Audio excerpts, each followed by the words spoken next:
Today, we will show you how to enter a checkout room. So this is how you enter a guest checkout room. First, knock the door 3 times and announce housekeeping. And in the 3 times nobody answer, open up it with your key or a card and open. And then we gonna look for items left by the guest so we are able to hand it over. And we can also check down below and pull the curtain or blinds open the window. And then we adjust the AC or air conditioner, empty all the ashtray and waste basket we have to wrap and then put it in the trolley garbage. Next one. The first thing I do is to close the toilet and flush 3 times and remove all the items that not belong to the bathroom like toilet paper.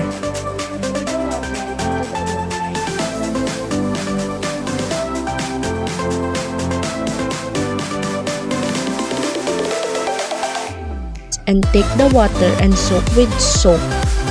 Then take a rag and put soap on it. And apply to the wall. First is top side to down side.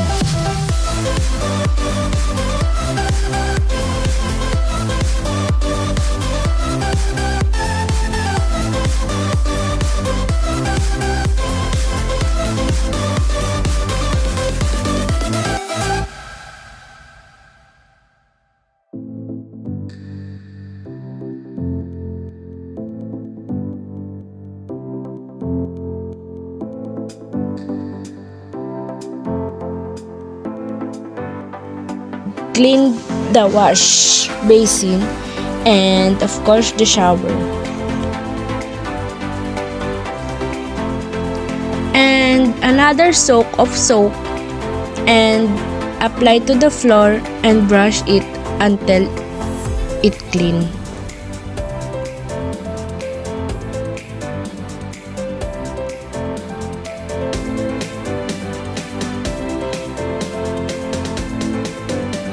And pour the water to the wall to remove the bubbles.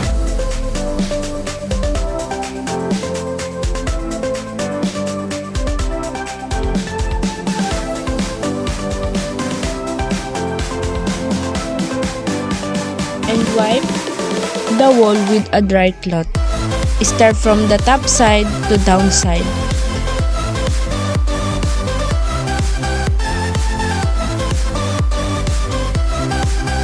And of course the wash basin as well.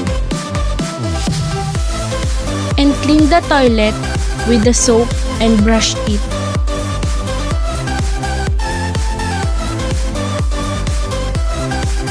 And pour the water to the toilet to remove bubbles and flush it. And wipe the toilet with a dry cloth as well.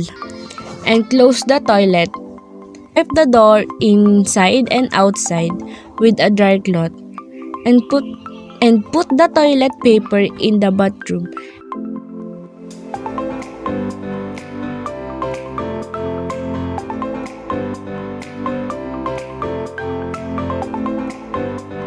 Next is make up the We bed. need to strip The bed to remove all sheets from a bed.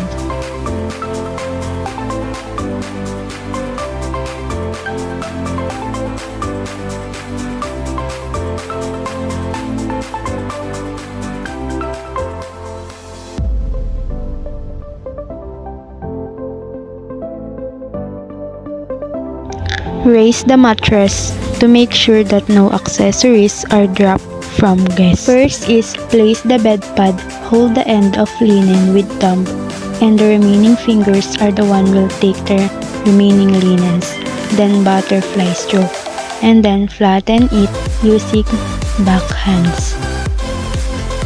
Second is the flat linen, which is the first linen, must be right side up. Means where the part with the seam is at the bottom and the label is placed on the footboard. Hold the end of the linen then butterfly stroke using center fold as guide. Inspect both sides and miter all corners and tuck in all sides. And this is the steps on how to mitre.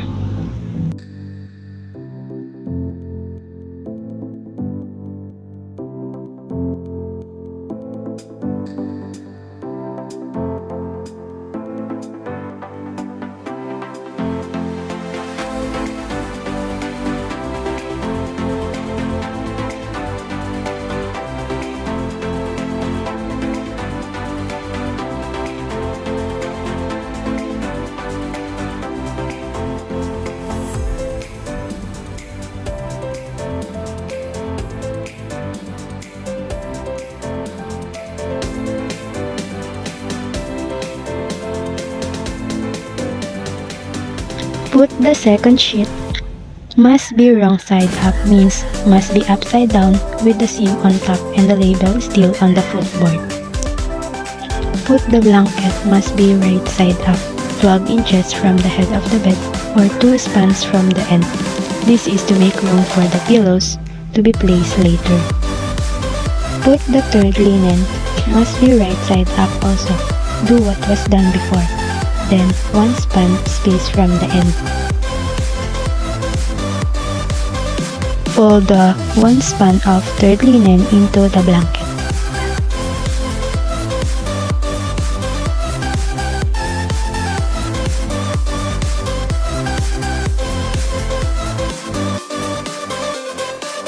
Next is fold the second linen, first fold, second fold, to make room for pillows. The purpose of wrong side of second linen is when folded into 2 folds, the seam cannot be seen. Then mitre both sides. Don't lift up because it's possible to remove the other linens. This is the first linen, second linen, the blanket, and the third linen. Tuck in all sides and mitre the bottom corners.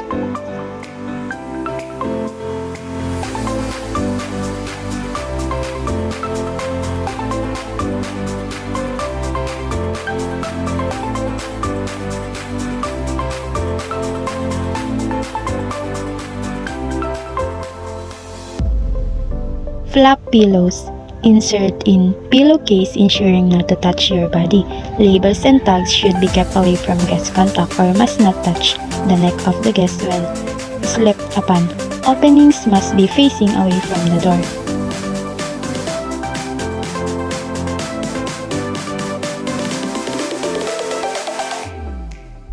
The last is put the bed cover.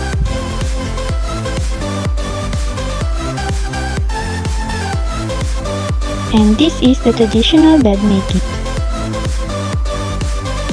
After make up the bed, the next procedure will be wipe all the dust in furniture and surfaces clockwise around the room to avoid getting dust to areas already clean. But if there's any metal fixture, we gonna have to polish them using polishing agents.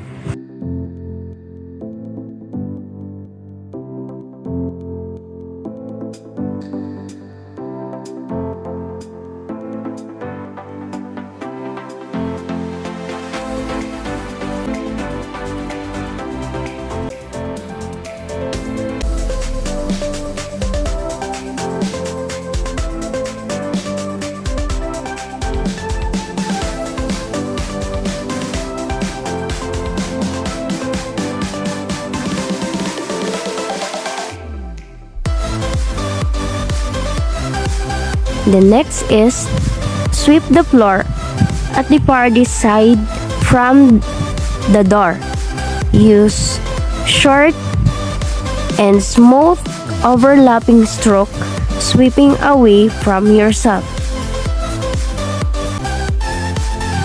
Then after, mop the floor in a smooth stroke and then change the water in the buckets as soon as it becomes dirty. Then if it's carpeted, we gonna have to use the vacuum, and then after that we have to replenish all the guest room supplies.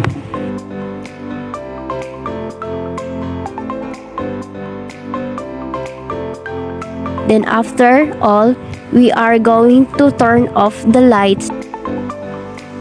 We are going to check the room condition if there's any busted lights and broken fixtures. After all, we are going to close the curtains and after that close the door and inform the FO for the status of the room. The next is So as you can see, I am here in the dining area to clean. The first thing you do is to remove all the things in the table, just like plate and other utensils, and start cleaning. Wipe the table and chairs with wet cloth to remove the dirt and stains.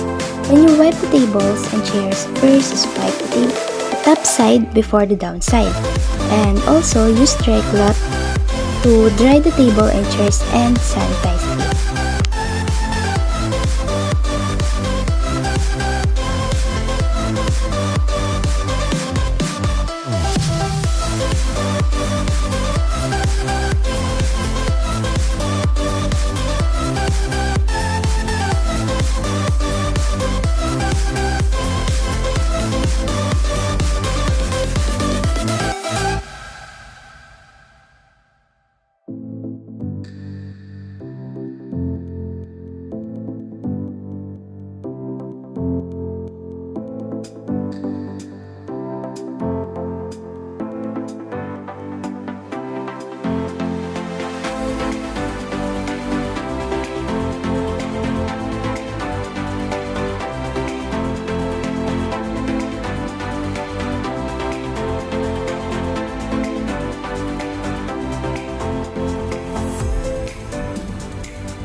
Then the next step is sweeping the floor.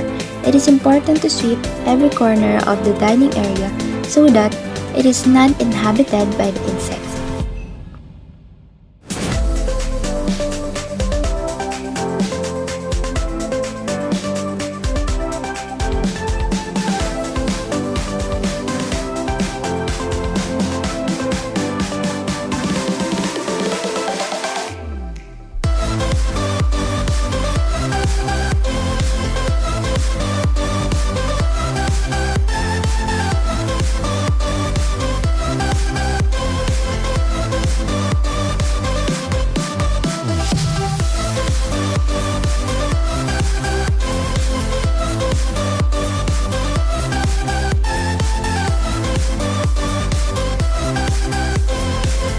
And the next step is the mopping. This is also important because it can create the perfect ambience. Sticky floors and dirty tables can make people uncomfortable, probably ruining their experience no matter how good the food is.